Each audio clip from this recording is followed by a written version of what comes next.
네, 2강을 시작하겠습니다. 뉴턴의 그 운동의 법칙이 이제 성공한 이후에 과학이 이제 점차적으로 더 발전해 갔는데, 그 다음에 두 번째 이렇게 그 큰 변혁이 일어난 게 이 19세기에 이제 와서입니다. 그 19세기에는 이 전자기 현상에 대해서 우리가 체계적으로 이해하고 거기에 대한 이제 법칙을 발견한 시기라고 할 수 있습니다. 근데 사실 전기 현상과 자기 현상이라고 하는 거는 굉장히 오래전부터 알려져 있었습니다. 이 그림에서 보듯이 그 전기 현상은 이렇게 물체를 문지르면 이 다른 물체를 잡아당긴다라고 하는 건 이미 고대 그리스의 그 문헌 기록에도 나오는 거고, 그 다음에 이 돌들 중에 자철석이라고 하는 이런 돌들은 세부치를 끌어당긴다라는 것도 그 시절부터 알려져 있었던 거죠. 이게 왜 이런 현상이 일어나는가에 대한 설명은 없이 이제 받아들여지고 있었는데, 이게 근대에 와서 특히 이 그 먼 대항해 시대가 오면서 이제 중국에서 나침반이라는 게 들어오고, 그 나침반을 활용하면 이제 항해를 잘할 수 있다. 이런 게 알려지면서 이 자석에 대한 연구가 이제 본격적으로 일어나게 됩니다. 근데 그 연구는 상당히 이제 그 빠르게 진척되진 않았는데, 이 19세기로 딱 접어들 때 이 볼타라는 분이 이 전지라는 것을 이제 만들어냅니다. 근데 그 전지는 전류라고 하는 이 전하를 꾸준히 흘릴 수 있는 이런 능력이 있어서, 그럼 그거를 이용해서 사람들이 이제 여러 가지 재미있는 현상들을 발견하고 본격적인 연구를 이제 시작하게 된 거죠. 근데 그 연구를 통해서 이 아주 놀라운 결과를 하나 얻어냈는데, 그게 뭐냐면 그 전까지는 전기 현상이라는 것과 이 자기 현상이라는 것이 완전히 아무런 상관이 없어 보이는 이제 그런 현상이었는데, 그게 사실은 연결된 현상이었다라는 걸 이제 찾아낸 겁니다. 그래서 그 19세기 초에 여기 이렇게 몇 가지 법칙들을 이제 적어놨는데, 한 분에 의해서 이루어진 게 아니라 여러 사람들의 노력으로, 그래서 예를 들면 이 앙페르의 법칙 같은 경우에는 이 전류가 흐르면 그 전류가 흐르는 도선이 자석이 되더라. 그러니까 자기장이 생긴다라는 걸 이제 발견을 했고, 그 다음에 이 패러데이라는 분은 그 반대의 현상 같은 건데, 자기장, 자석을 가지고 내가 이렇게 전선 근처를 왔다 갔다 하면은 그 전선에 전류가 흐르더라.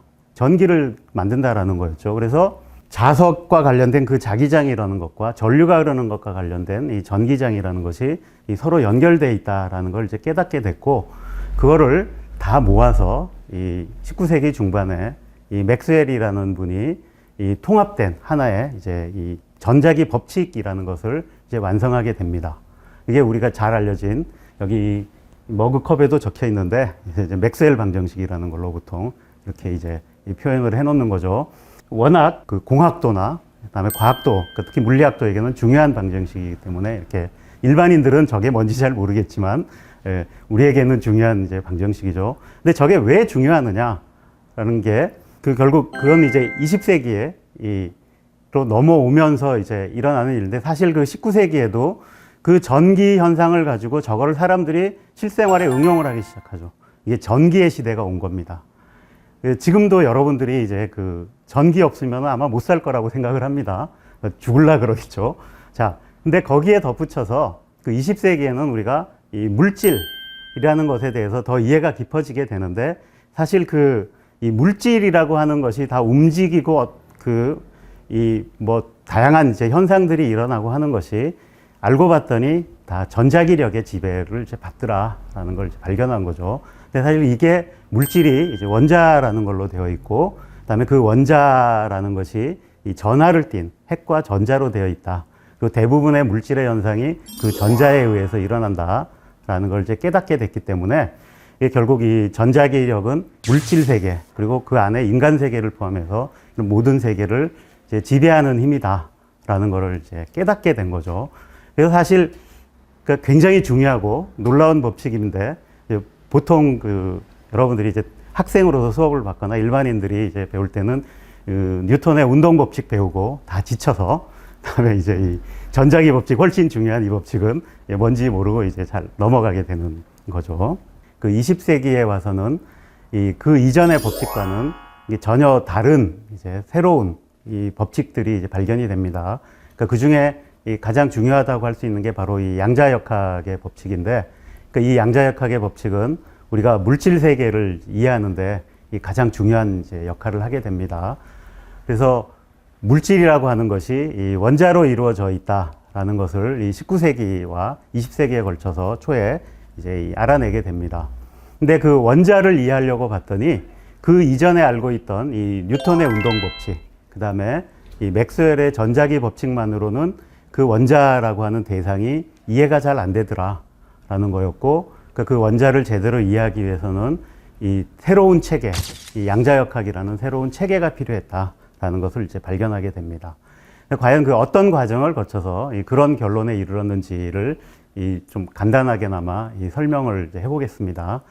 근데 뭐 여러분들이 아마 들어보셨다시피 양자역학이라는 게 워낙 그 어렵기로 악명이 높습니다. 그래서 이렇게 간단한 설명을 들어서 쉽게 이해할 수 있는 건 이제 아닙니다만, 그래도 핵심적인 내용을 이제 간단하게 설명을 해보도록 하겠습니다.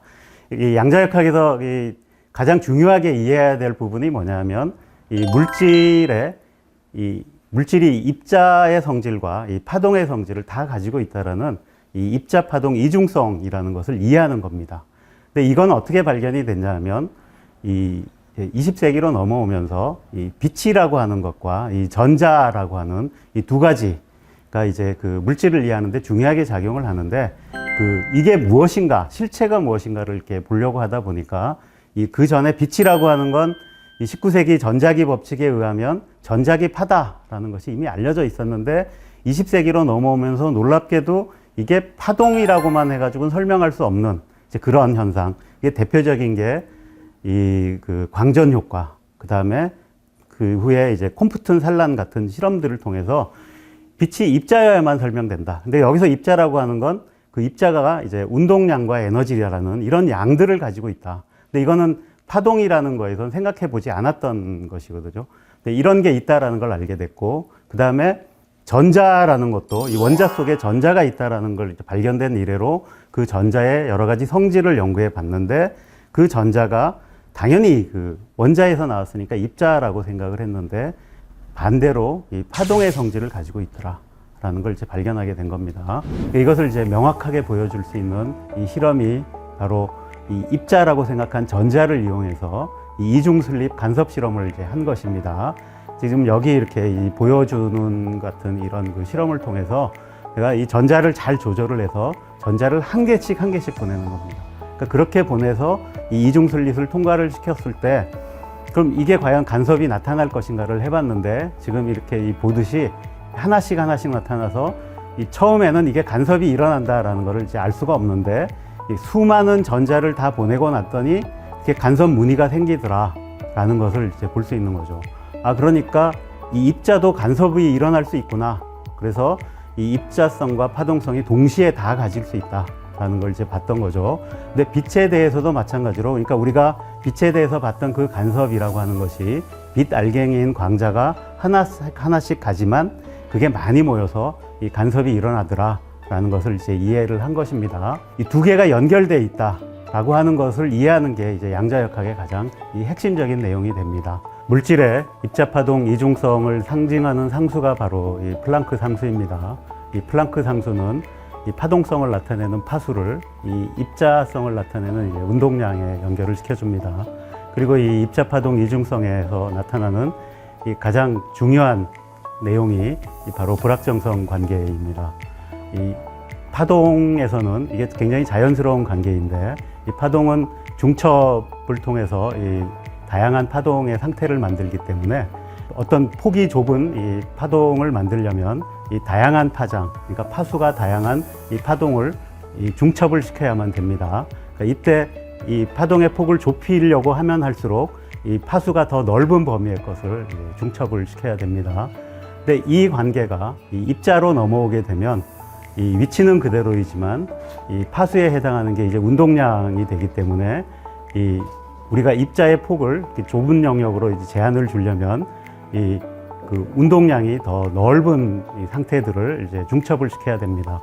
그래서 그 결과로 이 위치하고 이 운동량의 이 불확정도를 곱한 양이 이 플랑크 상수보다 커야 된다라는 이 불확정성 관계가 나타나게 됩니다. 그리고 이 불확정성 관계는 이 원자가 바닥 상태를 가진다든지 다양한 상태들을 이해하는 데 굉장히 중요한 역할을 하게 됩니다.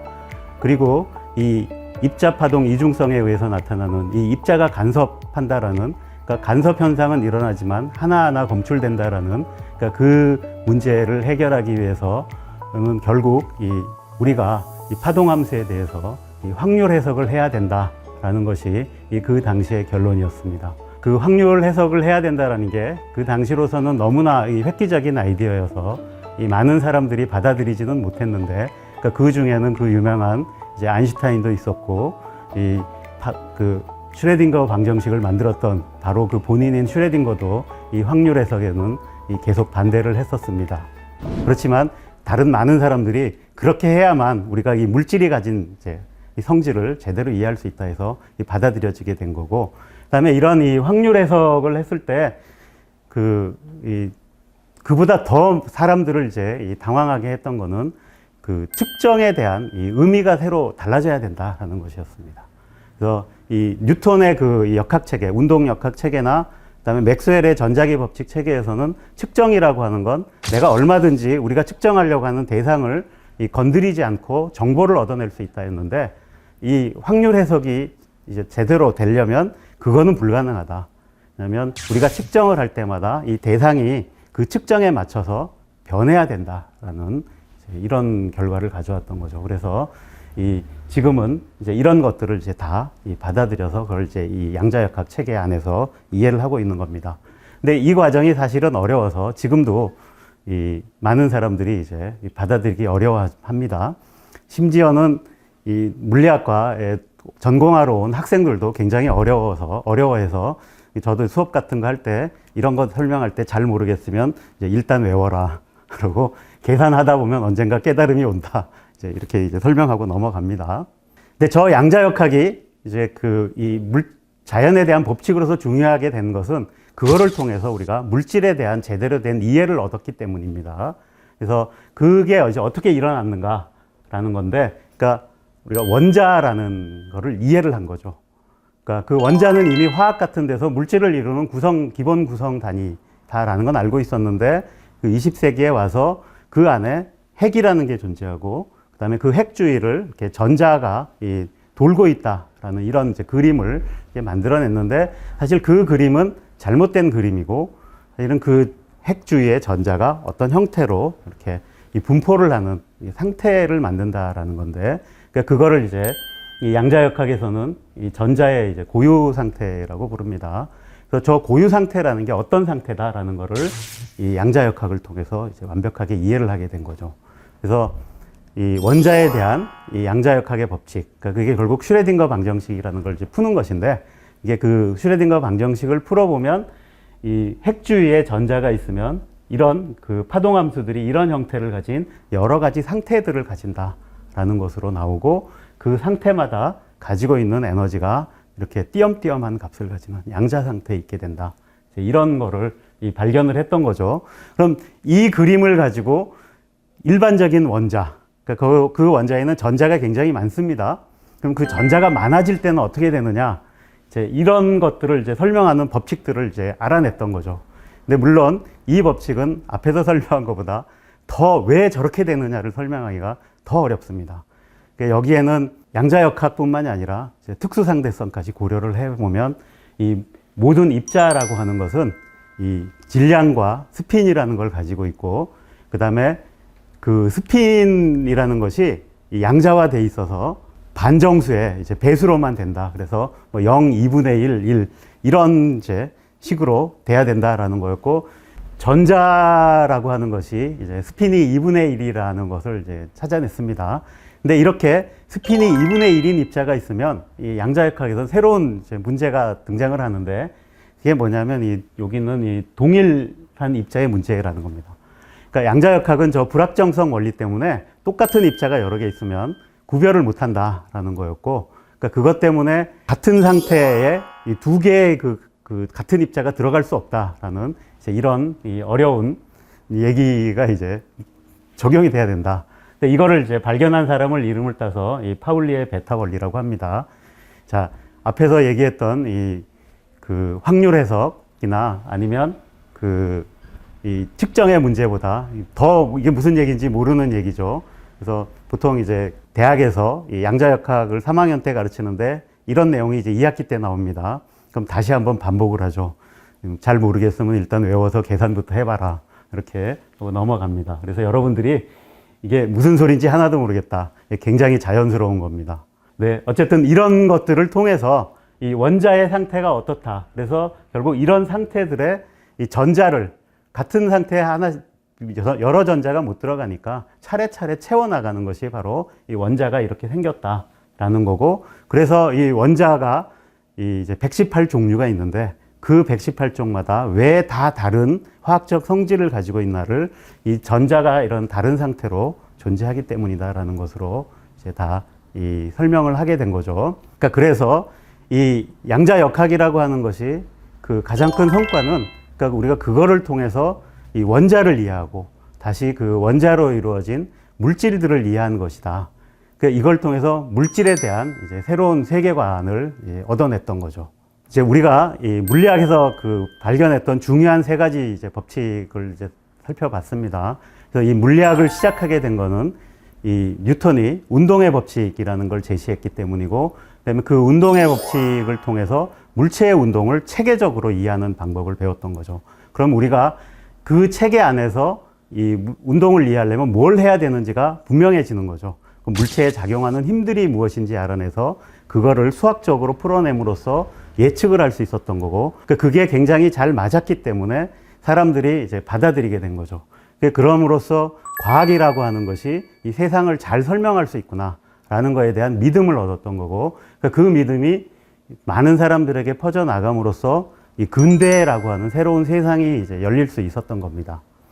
자, 그 다음에 이 19세기로 넘어와서 이제 그 이전에 운동을 설명하던 그 체계에서 새로운 이제 전자기 법칙들이라는 걸 이제 찾아냈던 거죠. 그래서 전자기 현상에서는 이 약간의 다른 뭔가 새로운 법칙들이 있다라는 걸 찾아냈는데, 근데 그 법칙들이 이제 지금에 와서 보면 중요한 이유는 그게 우리의 물질 세계가 그 전자기 현상에 의해서 굉장한 지배를 받는다. 사람이 예를 들어서 이렇게 움직이는 것뿐만이 아니라 생각하고 뭐 결심하고 이런 것들조차도 사실은 알고 보면 우리 뇌에서 일어나는 이 전기 현상이다라는 거였고, 그러니까 그런 거를 체계적으로 이해할 수 있는 이 새로운 법칙 세계를 이제 만들어냈던 거죠.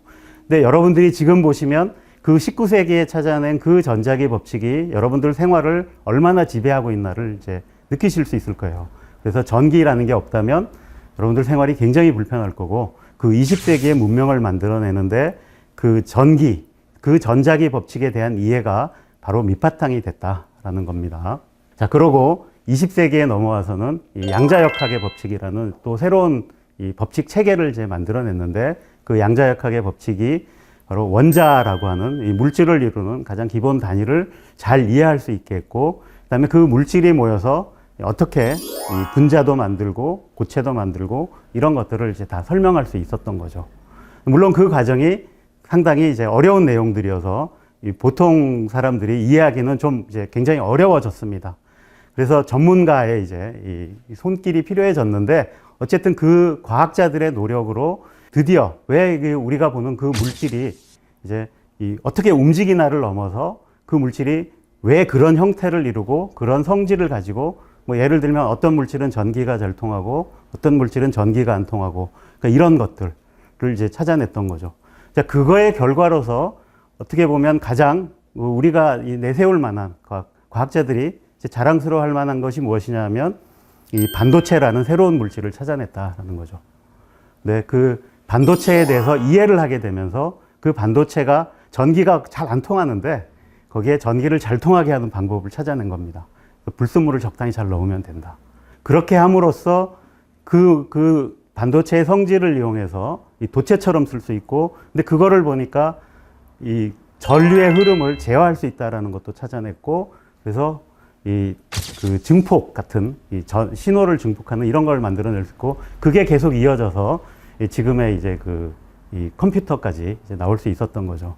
그래서 이 과학의 법칙이라고 하는 것이 처음에 시작할 때는 그냥 단순히 호기심에서 시작한 것 같지만, 그 호기심이 결실을 맺어서 지금 이 20세기와 21세기에 이 물질 문명을 만들어냈다라는 걸 생각해 보면, 이 법칙 체계, 그 다음에 과학이 찾아낸 그런 그 법칙 체계가 얼마나 우리 사회에 큰 영향을 끼칠 수 있나를 이제 보여주는 좋은 예였다고 생각을 합니다. 지금까지 이 과학의 법칙 세계가 우리의 세상을 이제 얼마나 바꾸는데 기여했나 이 세 가지 사례를 가지고 설명을 드렸습니다. 지금까지 이 강의를 들어주셔서 감사합니다.